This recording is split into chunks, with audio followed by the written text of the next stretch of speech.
नाशिक जिल्ह्यातील आवार खाणगावची मिरची लंडन, दुबई, ओमान आणि कतारच्या बाजारपेठेत निघाली।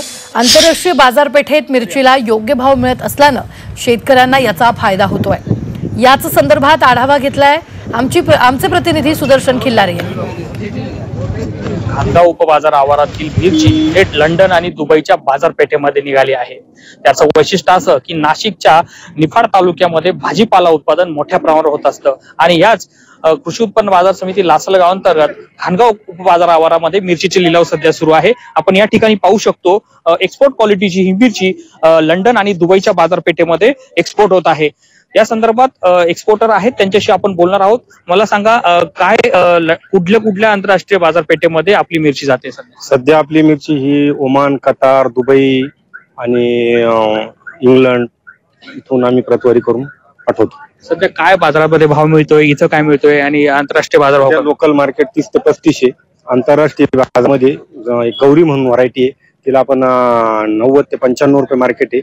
आणि आपली तलवार आणि चिफोर मध्ये जेवढी मराठी एक्सपोर्ट क्वालिटीची ती 50 पासून 60 पर्यंत आहे। आमच्याकडे 2-3 व्यापारी आहे आणि इथून एक्सपोर्ट बाहेरच्या तर त्यांनी सांगितल्याप्रमाणे बाहेरच्या ठिकाणी एक्सपोर्ट करतात आणि साधारण सीझन मध्ये आमच्याकडे 20 ते 25 हजार बॅगांची आवक होती।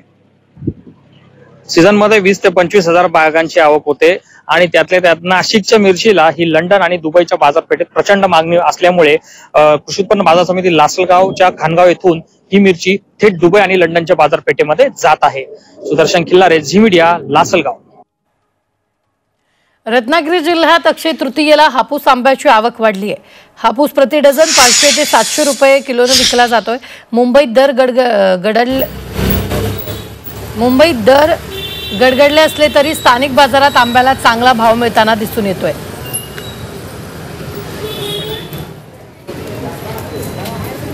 गोंदियात वादळी वाऱ्यासह अवकाळी पावसाने हजेरी लावली। पावसामुळे आंबा पिकांचं मोठ्या प्रमाणात नुकसान झालंय। गारपिटीमुळे पीक उद्ध्वस्त झाल्यामुळे शेतकऱ्यांचं लाखो रुपयांचं नुकसान झालंय।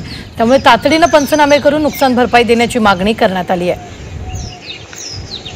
आंब्याची फळबागची शेती आहे, या शेतीचे प्रचंड प्रमाणात नुकसान झालेलं आहे।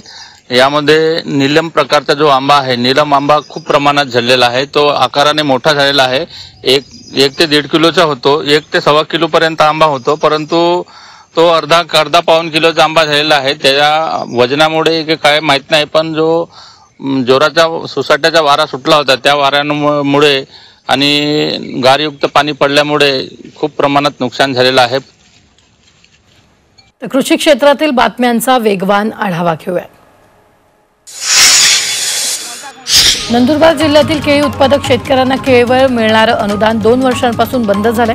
मात्र आता शासन स्तरावर पाठपुरावा करून महिन्याभरात हे अनुदान मिळवून देणार असं आश्वासन आमदार डॉक्टर विजयकुमार गावित यांनी दिले। शेतकऱ्यांनी यासाठी अनेक आंदोलनं केली होती।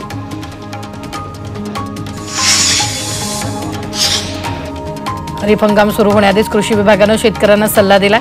शेतकऱ्यांनी खरीप हंगामाच्या पेरणीसाठी घाई करू नये, पावसाचा अंदाज पाहूनच पेरणी करण्याचा सल्ला कृषी विभागाने दिलाय। धुळे जिल्ह्यात यावर्षी खरीप हंगामात सरासरी 4 लाख हेक्टर क्षेत्रावर पेरणी होणार आहे। यात सर्वाधिक 2.25 लाख हेक्टरवर कापसाची लागवड होणार आहे। परभणीच्या दुधगाव महसूल मंडळातील शेतकऱ्यांनी जिल्हाधिकारी कार्यालय गाठलेलं आहे। तिथे त्यांनी निवेदन देऊन पीक विम्याचा लाभ आणि पीक विम्याचे अग्रिम देण्याची मागणी केली। दुधगाव महसूल मंडळातील शेतकऱ्याचं 2023 आणि 24 साली नैसर्गिक संकटात नुकसान झालं होतं। विमा कंपन्यांनी शेतकऱ्यांच्या तक्रारी रद्द केल्याने पीक विमा कंपनी पीक विमा देण्यास टाळाटाळ करते। त्यामुळे शेतकऱ्यांनी जिल्हाधिकाऱ्यांना याबाबत निवेदन दिलेलं आहे।